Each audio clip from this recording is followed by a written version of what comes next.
Attention, attention, la ministre des genres, awa na kati ya gouvernement ya président Félix Tshisekedi a kwaisi motindo le 8 mars. Mutu alata maputa te.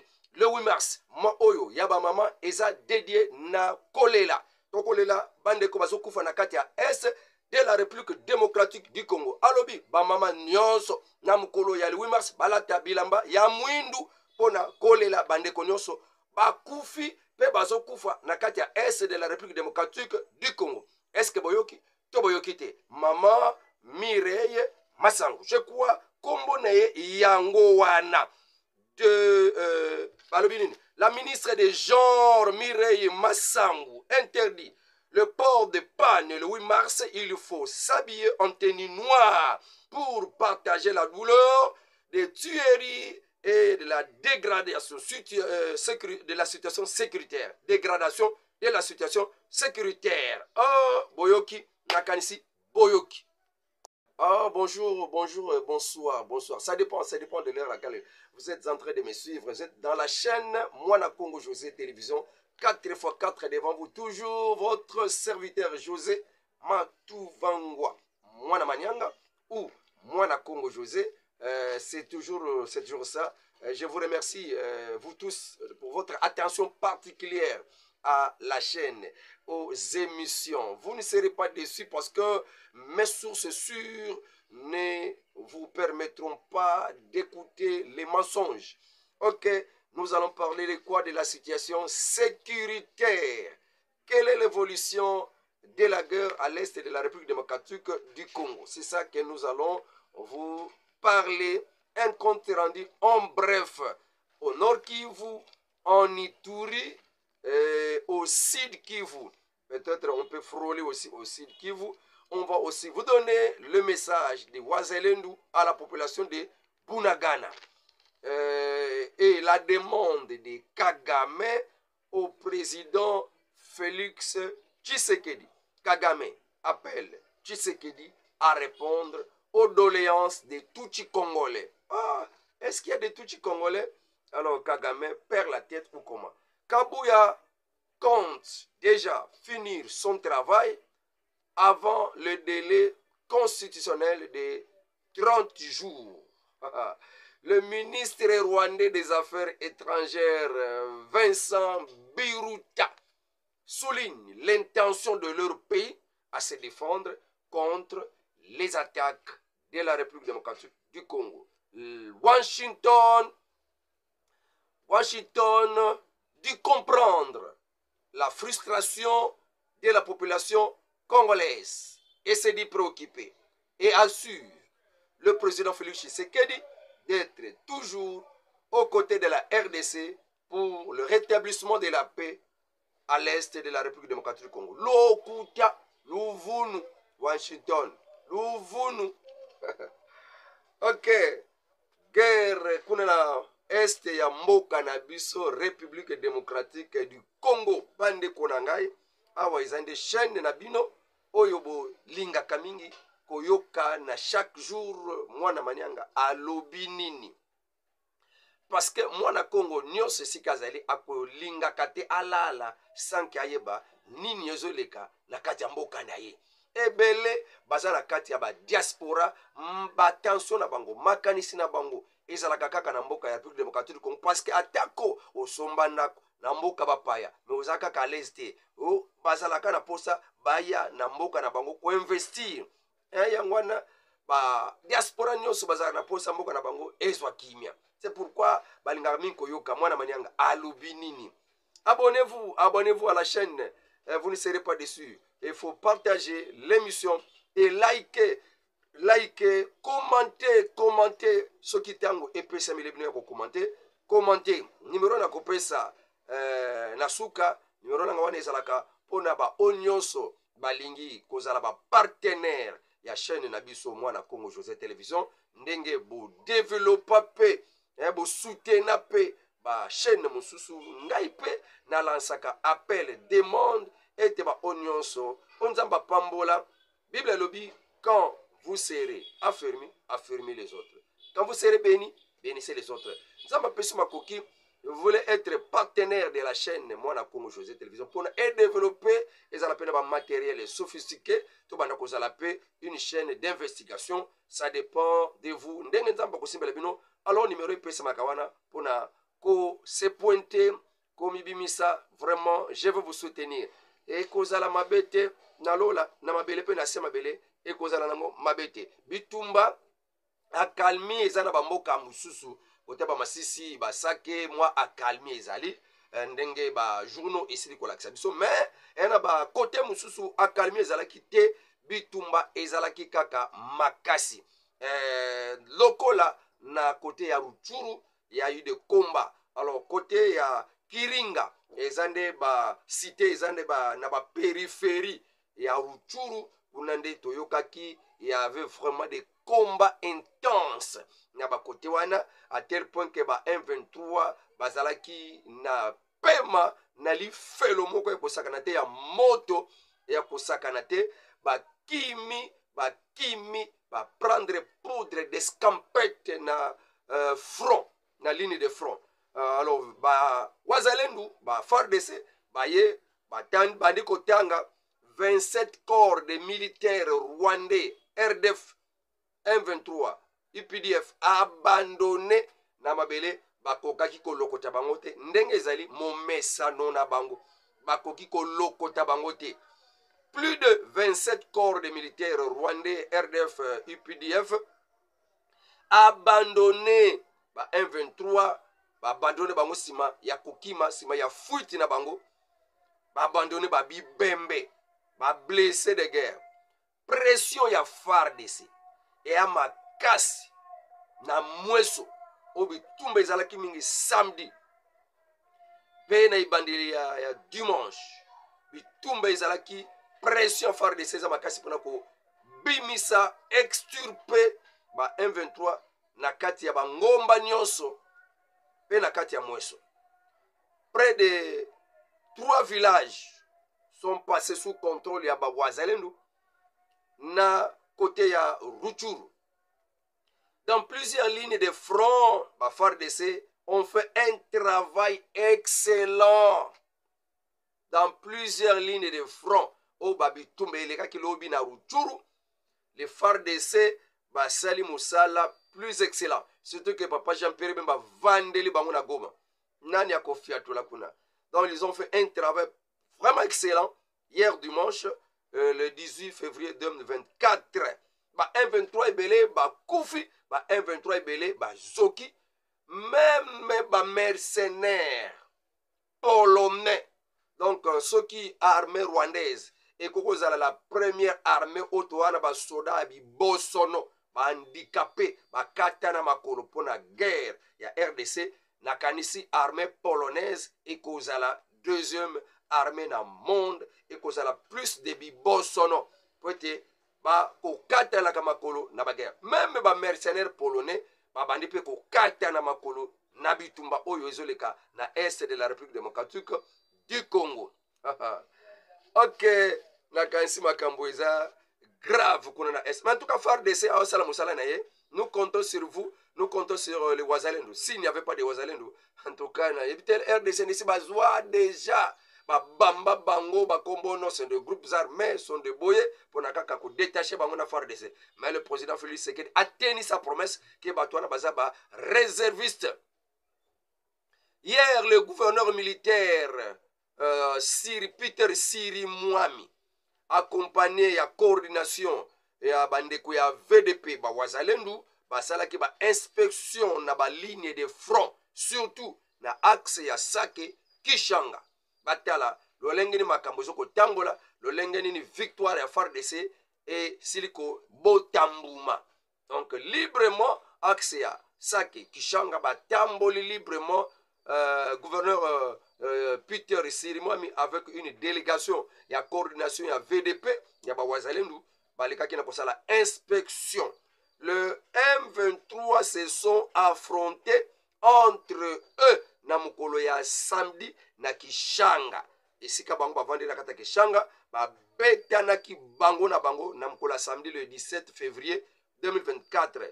Kunande ba bomanaki bango na bango bazokisanaki bango na bango nini eyelaki bango boyokani eza lisusu te banda na administration na bango civile banda na commandement militaire ti kino bato ya suka boyokani eza lisusu te ebele défection deja esalami bakimi na bango bitumba wana eyaki mpona nini babetani mpona nini d'après basource civile sur place balobi ke batindaki groupe ya ba M23 bakende kobunda bango boyi na bango kokende kokufa na bitumba balobi tokovanda na biso awa tokokende te soki bino bokokende bokende na bino moko bakambi na biso nde esalaki ke bakambi balingi balakisa kimokolo na bango mpe bazotinda bitumba balobi tokokende te bafongola masasi bango na bango babomana alors wana ezaka lokola 2 Chroniques 20 Israël baye kobundisa ye epai ya bapeuple nyonso no bazingazinga ye bakangana ba frontière nde ntango bakela bango na prière na nzela ya jeune basalaki nzambe alobeli bango ke bobunda na bino te ça c'est mon affaire bino bokende kaka boyembaka na bino kaka bamona désordre bakoma koboma na bango Israël bake batambola likola bibembe bazwa oyo bazwa barichesse oyo bato wana bazalaki nango bazongi na bango bakumisi nzambe ekosala makaka bongo mpe pa bato wana ebandele kaka wana bakoboma na bango na oyo FARDC azoboma na oyo bango moko bakoboma bakosila kaka wana. Alors message ya ba wazalendu epai ya ba habitant ya Bunagana pe epai ya ba autorité ya ba M23 baza na Bunagana ba wazalendu balobi mikolo oyo na semaine oyo cible na bango eza Bunagana. Cible de wazalendu cette semaine oyo tobandi ya le 19 di semaine oyo nyonso tokokoma na dimanche cible Bunagana bangomba ya Bunagana.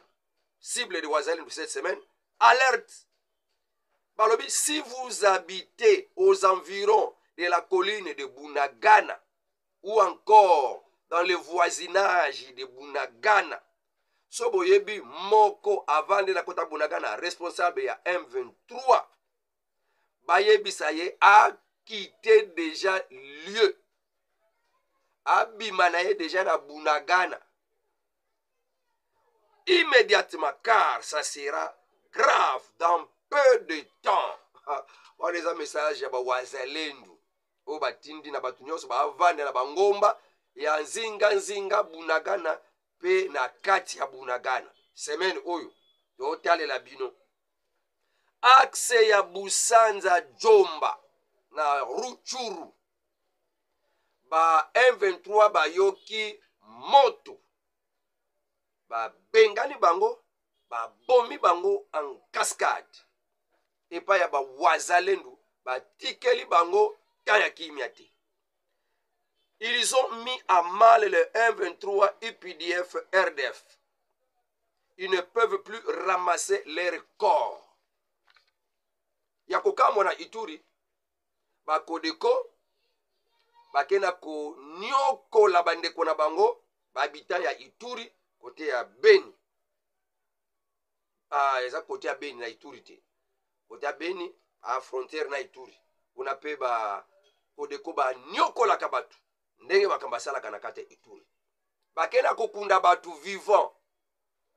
Libulu moko. Bakundi batu. Bakodeko. Ba M23 kodeko. Kodeko bar M23. Bakundi batu. Na libulu moko. Vivant. Nde ba FARDC bayoki nouvelle wana. Bake ko detere batu wana. Pwete bakende kokunda bango na ba honneur ya sika ya moko. Tala makambo yo sala mapa bakodeko. Tolingi kote wana pe Peter Sirimwami na mutwa Ituri kuna bozu ela bakodeko mesure parce que ba soupçon to yo kaka. Oh non, gouverneur militaire ya Ituri akokakane lo kote pa bakodeko bakoma ko coopérer na bango na armée FARDC na kodeko. Alors M23 tolobaki ke malaise côté le bango, crise na kati ya M23, défection na kati ya M23 côté militaire, côté administration civile, ba financier et d'autres proches ya ba M23 ont quitté les rangs de M23, suscitant une profonde crise commandement jusqu'aux troupes. Voilà, déjà. À Goma, dans une altercation entre FARDC et Wazalenu, au quartier Lac Vert, à l'ouest de la ville de Goma, à l'entrée de Lista Goma. Aïe, aïe, aïe. Une incompréhension entre militaires naba force ya ba Wazalenu. Toyebite incompréhension nge wuti wapi balobi pete mais balobi ba betelaki masasi ba déplacer panique ya kosakana te. FARDC misato bakufi, Wazalenu mibale bakufi. Bon, wana na Nord Kivu na Goma otala penza be makambo wana. Bino pe bobandi makambo na M23 ba confusion bino na bino. Te bino bozala molimo ya Kimbangu. Molimo ba koko ya RDC.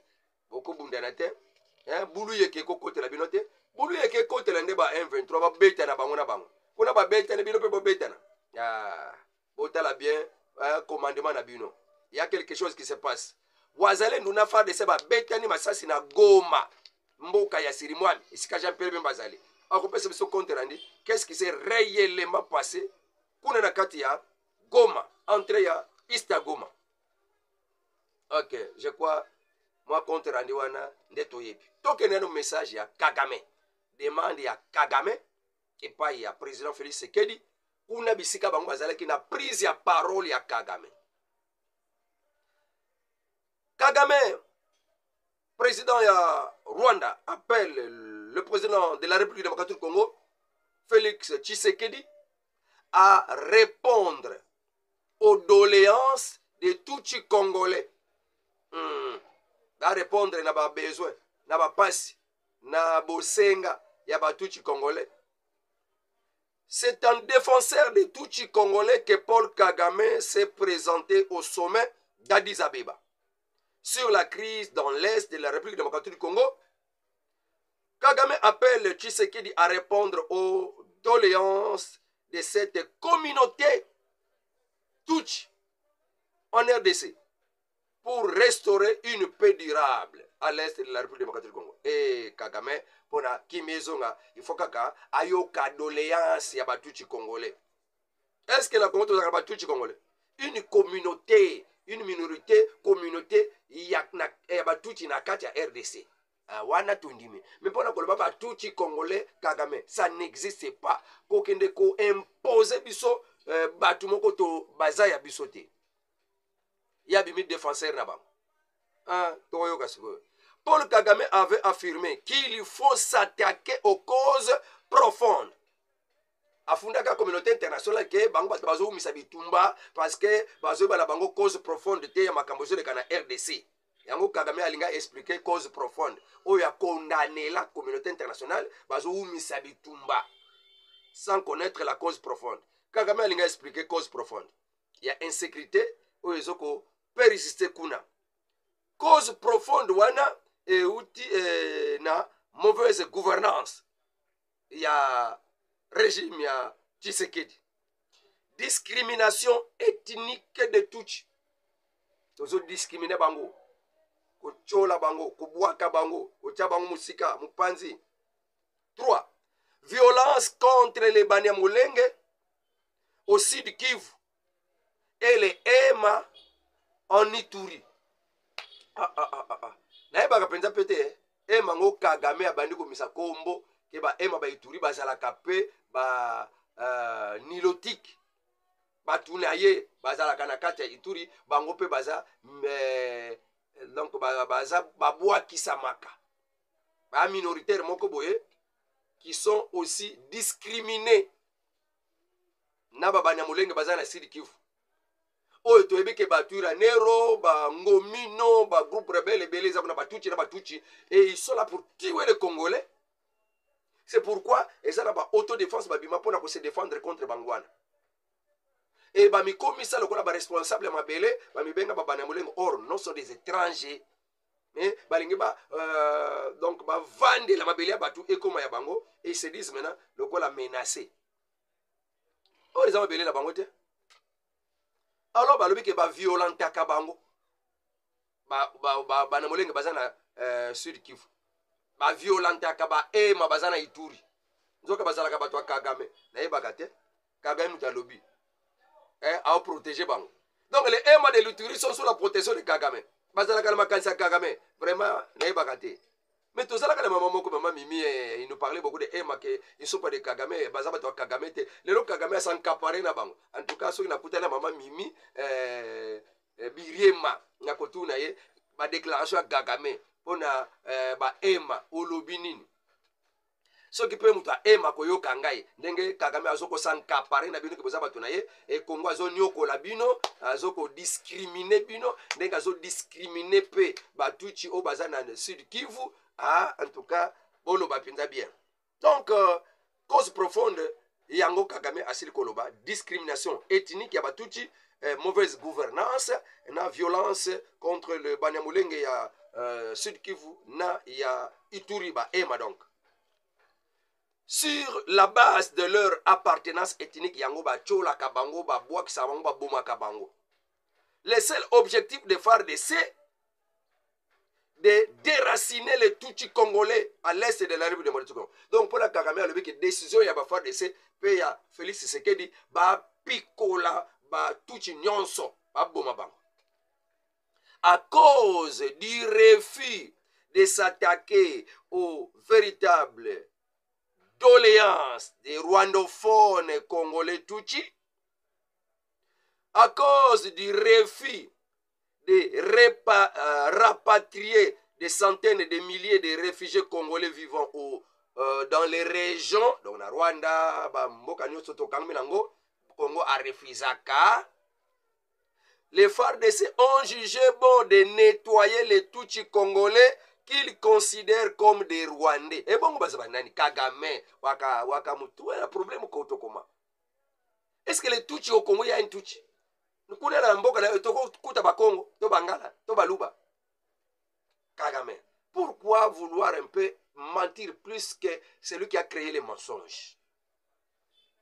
FARDC a jugé bon à combo la batuchi nyonso congolais oyo bango bazobenga ba Rwandais. L'hypermilitarisation de l'Est de la République démocratique du Congo constitue une préoccupation majeure pour le Rwanda. Wana discours à Kagame kuna na kati ya Addis Abeba. Alors réponse à président Félix Tshisekedi peut tardaki te na moi discours na ya salaki. Aibisi Kagame que tu ne peux pas prétendre devenir protecteur d'une communauté d'un pays voisin. Jamais. Yomboka na yote okoma protecteur ya communauté moko boy. Na mboka batu. On ne va jamais négocier avec les M23 utilisés par le Rwanda pour piller les ressources minières de la République démocratique du Congo. Président de la République Fachi Beto, en tant que parlementaire debout, a PCA réponse. Jamais, on ne peut jamais négocier avec les M23 utilisés par le Rwanda pour piller les ressources minières. Yambo Kanabiso. Toko Sala Yango Te. Nakasi Rwanda silikoyoka réponse na ye ndena yangwana Biruta ministre de la Affaires étrangères ya lobini Biruta a souligné que les intentions de Félix Tshisekedi et des autorités congolaises envahir Rwanda bakende ko changer gouvernement ya Rwanda na lombango ndena yangwana en réponse ya makanisi wana Rwanda Azoko se préparer à mettre en place des mesures pour assurer une défense aérienne totale du territoire afin de réduire la capacité offensive aérienne. Il y a RDC en tenant compte, il y a des violations répétées, il y a espace aérien et à Rwanda par l'aviation de chasse congolaise. Oyo. donc bazolo bake bango baso bongama pe pour na Congo alobi ke ya ko longola gouvernement na bango yango bango pe bazo se préparer Congo lokola sombaki avion pour na kokisa plan na ye wazalango yango pe bango ba zuba mesure pour na ko contraindre ke Congo asali la avion te pour na bakende ko changer gouvernement pour na d'après Biruta.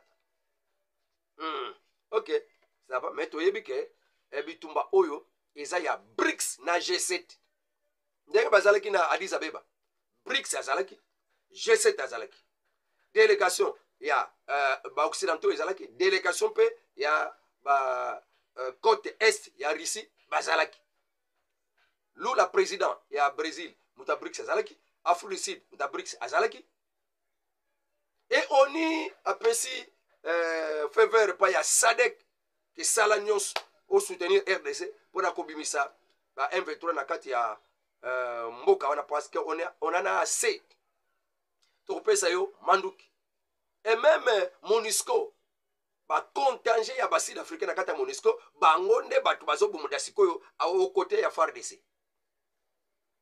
Donc makambo eza ya ko changer division et côté même la communauté internationale. Congo a panzi bango à la diplomatie à président Félix Tshisekedi Chilombo, l'homme que Dieu a envoyé, Muntu Nzambi, Kafididi, Wasakumuka, Opambolama, Apambolama. Kabuya compte finir son travail. Il y a Koleka Nakotala, Nakatia Parlement, Banane Bazar ba député Belé, Koleka Nakotala Tala Nyonso, la Kosolela Bango Nyonso, Azur rapport, à Konoko Sapa Mukonzamboka, Yango Benga Kaye, informateur. Et lui, avant les 30 jours nangai, nakosisa musala, nakopesa déjà compte rendu nangai, et pas ya Mukonzamboka. Alors, to comme na suka, ya ba information ya mukolelo. Nazo zela analyse na yo, panga na tepinza analyse belete parce que na lingi bandeko bakoyoka émission oyo bakende musala, bayoka makambo ka rezoleka na kati ya République démocratique du Congo, lolenge nini Kagame azoko envisager ko changer ba donne, ko changer boye, lelo alobi makamsusu, lobi alobi makamsusu. Flatterie ya États-Unis na Addis Abeba Mukonzamboka président Félix Tshisekedi bakutalaki na mama oyo babengi Moli Fi, madame Moli Fi. Wazali chargé ya affaires africaines na Conseil d'État américain. Mama oyo. Washington dit comprendre la frustration de la population congolaise. Dans une causerie à Addis Abeba avec le président Félix Tshisekedi, la secrétaire d'État américaine en charge des affaires africaines, Madame Moli Fi, assure le soutien des États-Unis aux côtés de la République démocratique du Congo pour la résolution de la crise. Lokuta Luvunu.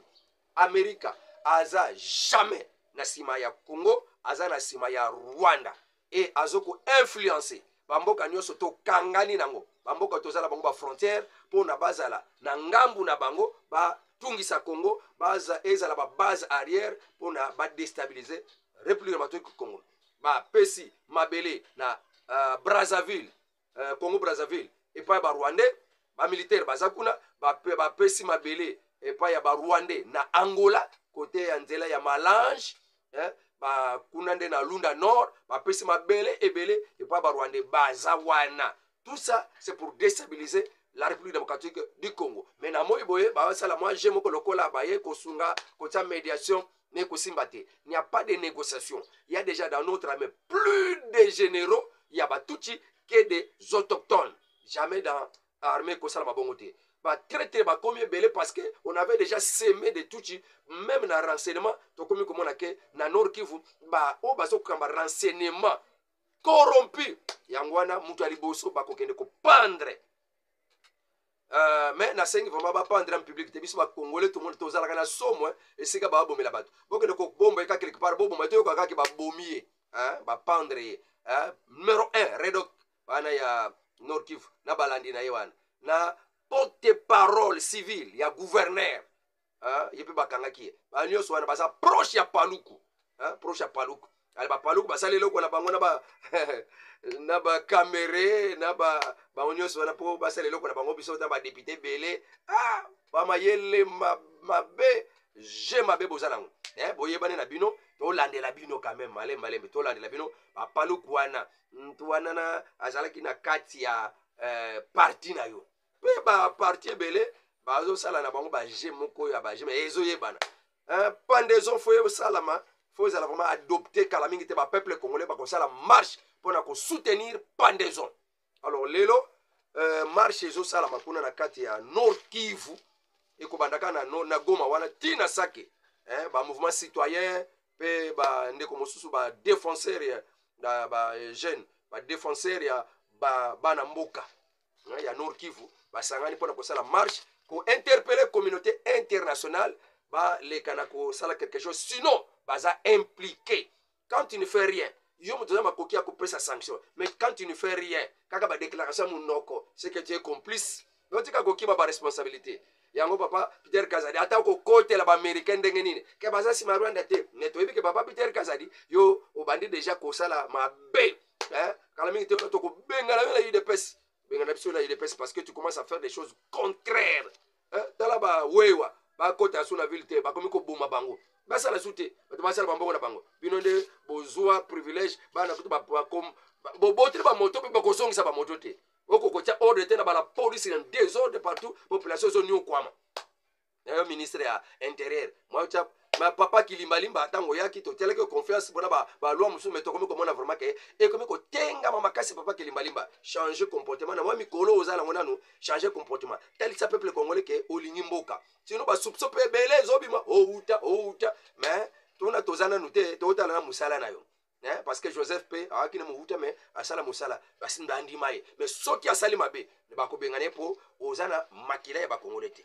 Ok, nzambe abatela mutu nyonso azwaki libaku ya kolanda ngai esika songolo nake mabe na comprendre mpenza bien nazalaki na maîtrise ya dossier wana te tindilanga réalité au juste ndenge ezali tokende nango to informer peuple congolais ndenge ezali plus 243 89 92 51 866 avec Dieu nous ferons des exploits bino bato ensemble bokeba bakop na bino contre Kabuya bino bolingi nini pa Kabuya secrétaire général la biso bolingi nini botika mwana bato asala so muta ponami aponami on a plan nini susu bino communauté internationale contre Kabuya bokeba en tout cas avec Dieu nous ferons des exploits. Au revoir, à la prochaine.